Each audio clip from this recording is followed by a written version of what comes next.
comme li Louis Simon wax rek ci cadre yooyu noonu laay jaaraat defe naa ministre bi Amadou Ba pour toutes les activités yi nga xamante ni jeunes yi jot nañ ko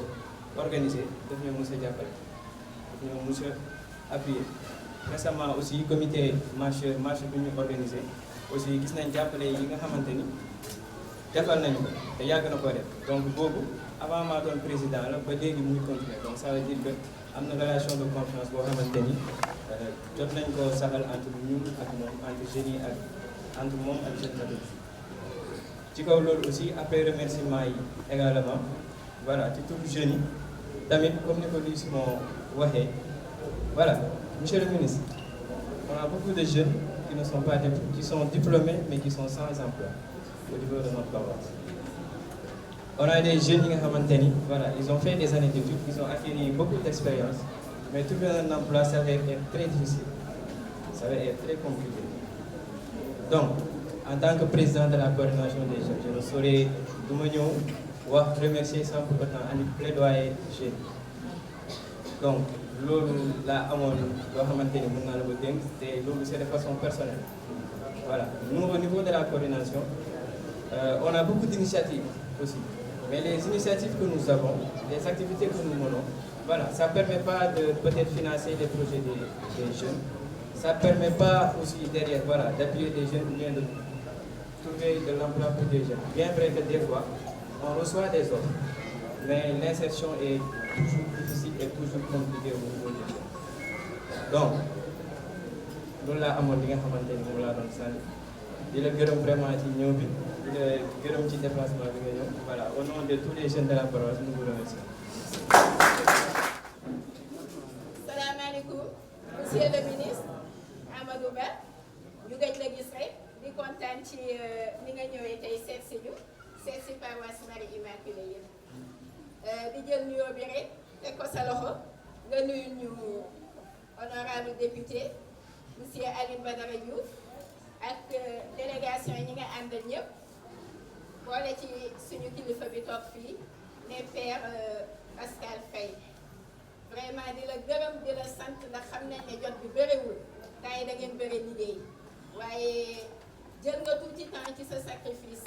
nga ñëw seet si paroisse Marie Immaculée mère de Dieu di la ci gërëm te di la dalal ne la dalal ak jàmm ndax yaa ngi sa biir kër dangaa ñëw sa biir kër fii du kër jàmbur ci yow sa biir kër la kon nag dalal ak jàmm voilà comme ni nga ko waxee rek maa ngi taxaw fii tey ci turu présidente madame Rose Ndiaye qui est un peu souffrante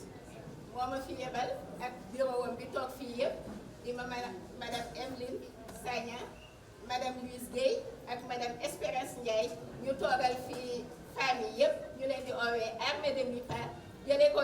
unité 1 ba unité 26 boole ko ak Cambérène Nations Unies Fadia ak lépp daal lu jëm ci parcelle ñu ngi fii responsable yaa ngi fii ku ci nekk am nga base boo fi toogal kon nag ñun am ñu sa gërëm. ci marché bi pour ñëw jox xale yi ñu dem ndax bu ngeen xoolee suñu société bi xale yi fu mu nekk nii ba 30 ans ñu ngi ci charge parents papa et maman. Donc on est obligé, papa bu liggéeyul, maman est obligée d'aller au marché pour subvenir aux besoins des enfants. kon nag ñu ngi lay gërëm ci dimbal bi ñu doon dimbal nag temps wu DER mais malheureusement ñu bëri fekkeewu ñu DER bi ndax corona bi di la ñaan bu fekkee mën na sokkalikuwaat pour mu sokkali suñu ressources yi nga xam ne moom la ñu doon def ci aide boobu nga ñu doon dimbali ñu ngi la ciy gërëm lu bëri te xam naa ne doo ñu bàyyi loxoy neen parce que yàgg nga def te def nga lu ëpp loolu. tey tamit ñuy ñaan aussi suñu xale yi comme ni ma ko waxee à 30 ans ils sont à la charge des parents bu ñu mënee am xëy dinañu wàññil tuuti charge te ñu ngi la koy ñaan ndax ba léegi tamit comme ni ma ko waxee rek defoon nga mais dañuy ñaan rek mu gën a yokku biirom yi tamit ñu ngi koy ñaan parce que corona bi ba léegi tamit pèlerinage amul ba ren ji lañ ko doog a ubbi te xam naa ne tamit bàyyiwu leen seen loxo ngi ci biir waaye bu ñu mënoon am ñett ba ci ñeent ba ci juróomi femme dina doon loo xam ne nii vraiment dinañ ci kontaan lool sax te xam naa ne di nga fa teg sa tànk. gis nga ne muy catholique muy musulman yaa ngi joué li ñuy wax équité yaa ngi dugg ci biir sensibilité humaine yi ci employabilité jeunes yi te foog naa ne lu jeunes yi wax fii dégg nga ko bu baax ndegem xaaroo ci tontu bi mbébétu femmes yi aussi soxal na la bu baax te tontu nga ci tey mbégte la ci man parce que lu ma yàlla sant loo rek laa mën a def te ci loolu itam laa mën a yem waaye tolof-tolof bi coono àdduna mu ngi fi saa su ne ñu ngi jot di recevoir néew si doole yi saa su jot inquiétude jeunes yi mu ngi ñuy envahir ci suñu bureau CV yu ne dañ koy jot parce que jeunes yi xamatu fu ñu jëm CV yi ñu ngi fii pile yaa ngi fi am pagaay mais foog naa ne dañu am yaakaar ci seen kilifa yaakaar ci yàlla yaakaar ci seen bopp gëm sa bopp yaakaar naa ko ci jeunes catholiques yi te man dama leen di gunge accompagnement bi lu war a am solo la waaye mënuñ leen accompagner ba sës ñun daa am fu ñu yem. Vous avez voulu être franc avec nous, moi aussi je vais être franc avec vous. ñoom wàllu politique ñoo ko moom te foog naa ne baat yi leer na ci ñoom seen choix leer na ci ñoom mais man lu ma leen bëgg a digal mooy ni ki ne chaque fois nañu farlu ci politique suñu père évêque mu ngi ñaax jeunes yi mu ngi ñaax catholiques yi ñu farlu ci politique mënu leen jot dara boo leen duggul ci politique organe de décision yi boo leen ci duggul mënu leen xam nan la dëkk bi di doxe seen engagement day restreindre moo tax man lu ma leen mën a ñaax tey mooy ni ki ne ngeen dugg ci politique bi parce que politique bi moo yore réew te loolu mooy def réew mën a avancer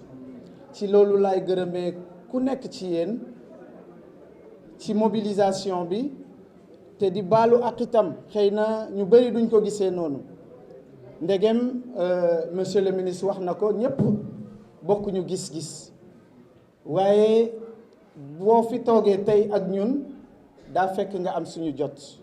ci loolu lañ lay gërëmee di la sant yow ak sa délégation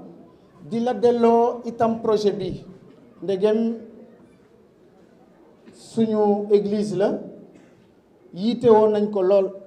projet bi dara commencé guñu ko boo demee unité 6 ñu ngi ñaan ci ay zinc abri provisoire lañ fa def c'est un terrain nu mais foog naa ne buñ ci waxtaanee ussi mën na am parce que chrétiens yi itam farlu nañ ci projet bi nee nañ ndimbalu yàlla na tey fekk loxoy borom ci loolu la ñu farlu di la dénk projet bi muy sa projet ne nga waa unité 6 la donc sa projet la sa église la ñu ngi la koy dénk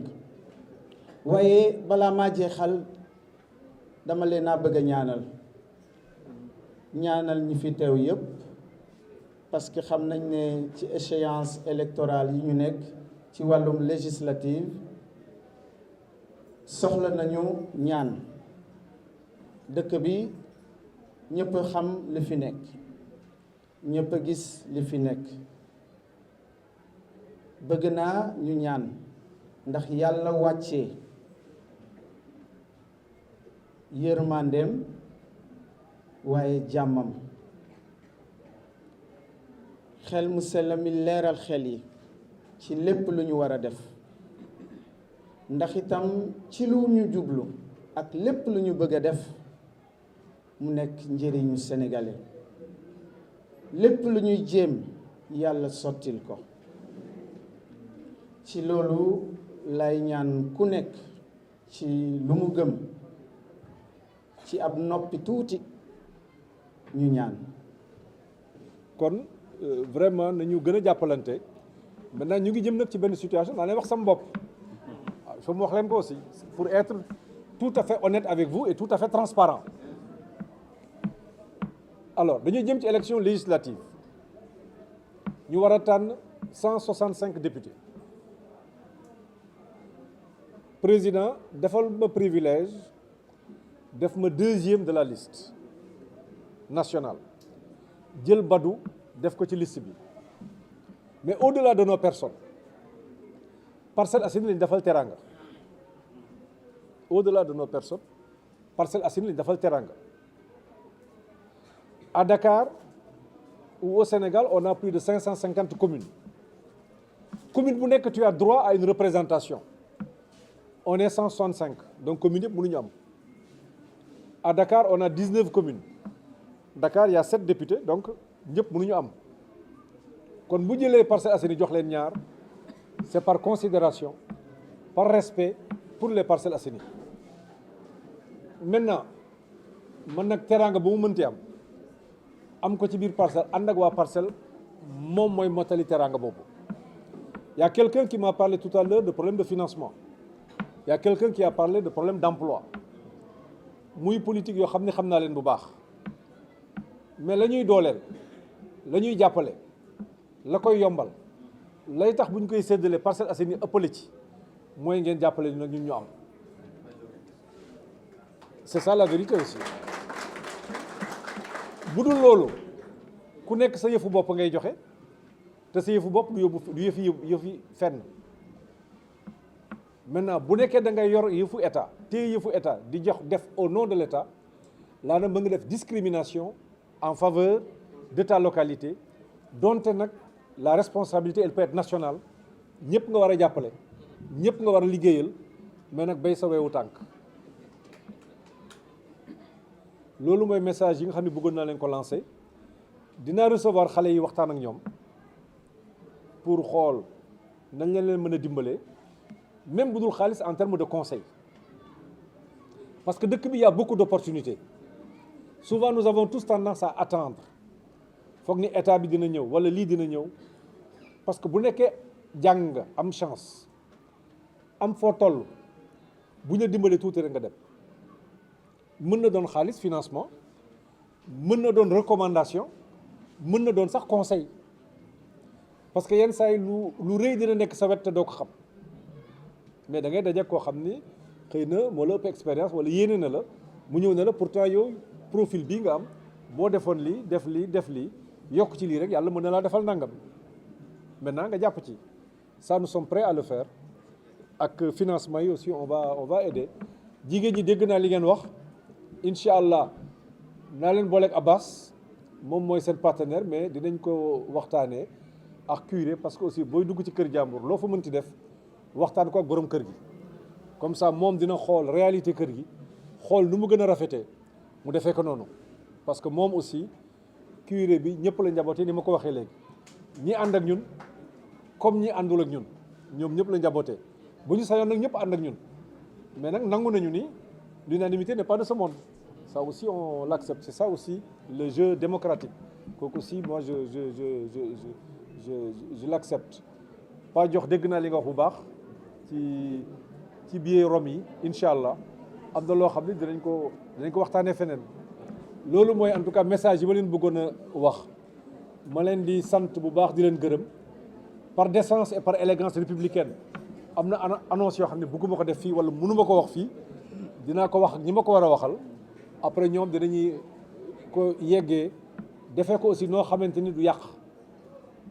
parce que bu ñëwee fi en tant que responsable APR ne may na 100 francs wala 200 francs wala 300 francs mën naa andi problème yoo xam ni waruma ko fi andi te loolu baaxul li gën mooy ne diis nañ ma soxla nangam soxla bi kat mën naa ci nangam nga wax ko kilifa gi ne ko kilifa gi kat sa njaboot dans sa diversité posé nañ ma problème mu nangam ñu ma ko posé sa kanam lii mën naa ko ci def dans l'immédiat lii nag ci kanam incha allah dinaa dem fu ñu ko mën a toppatooyee ma jàppale leen ci li ci nekk li lépp nag ma di ko wax ak moom pour aussi mu leer ba nga xam ni bu benn amee dina xam ni benn la bu ñaar amee dina xam ni ñaar la du am tuuma waaye man aussi du ma ci am tuuma parce que ça c'est extrêmement important kon curé maa ngi lay sant bu baax di la gërëm di rafetlu li ñu ànd. J'ai pas compris affaire unité 6 bi lan la y a un terrain disponible. Oui, extension plus échappée, je vous remettrai le voilà. Parce que j'ai aussi un faible pour l'unité 6, hein. Ma maison familiale est là-bas. Hein. Donc c'est ta chapelle, c'est votre chapelle. D'ailleurs, la première mosquée que je suis en train de construire, c'est celle de l'unité 6. C'est votre... Parce que c'est votre belle église. Ma famille, bon, foofu la ñu jógee nii léegi d'ailleurs. C'est votre belle église. Ok, dinaa ko xool waxtaan ci ak kilifa gi ñu xool lan lañ ci mën a def lépp dañuy jàppalante ñuy jàppalante bu lu waay am def ci mais je suis sûr déjà bu ko président gisee engagement bi mu am pour les foyers religieux lim ciy def moom bu ci jàppee xëy na ñun on n'aura même pas besoin d'intervenir mais xam nañ ni daal incha allah on va plaider le dossier on va s'occuper du dossier et incha allah on aura des résultats avec l'aide de Dieu. Je vous remercie. Il n'est pas trop technique.